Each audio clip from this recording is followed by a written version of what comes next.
ازاي تكشف ان الشخص اللي معاك ده سايكوباتي وممكن يقتلك اي وقت؟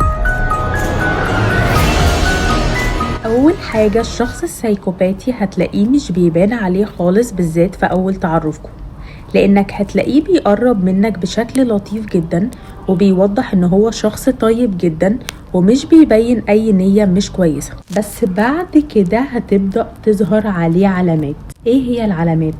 اول علامة، الشخص السايكوباتي بعد اول كام تعامل هتلاقيه بيلجأ للعنف والضرب مع اي مشكلة تحصل، يعني مندفع جدا وما عندوش تفاهم.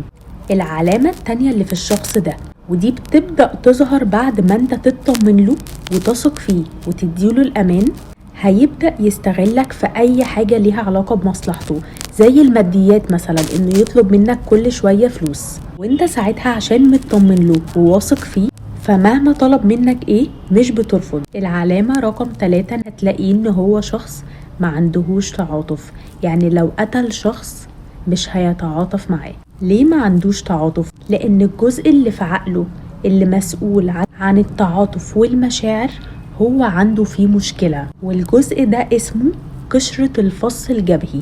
الجزء ده بيبقى مسؤول في البني آدم الطبيعي عن التعلم من أخطاء الماضي والتعاطف والضمير والأخلاق والندم. يعني معنى كده ان هو ممكن يقتل عادي من غير ما يندم ولا يتعاطف، ولا هتلاقيه بيتعلم من أخطاء الماضي وهتلاقيه بيكررها تاني كل شوية.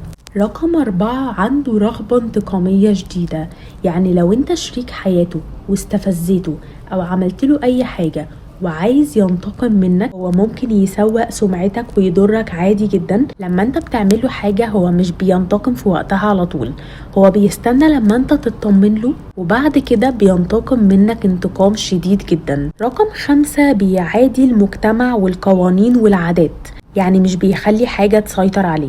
ممكن يسرق عادي او يقتل او يعمل اللي هو عايزه لمجرد ان ما يبقاش فيه اي قوانين مسيطرة عليه. رقم 6، مندفع جدا ومش بيفكر في نتائج تصرف، عشان كده ممكن يقتل ومن غير ما يفكر ان ده هيأذيه.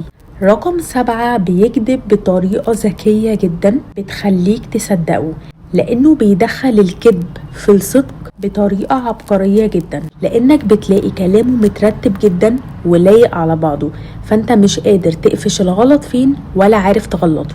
رقم 8، بيعيش دور الضحية بشكل كبير جدا، يعني ممكن يقتل ويعيش دور الضحية، ان الشخص اللي اتقتل ده عمل وسوى وهو اللي غلطان وهو اللي وصلني لكده. بيألف عليك قصة يخليك تصدقها فعلا القصة دي مش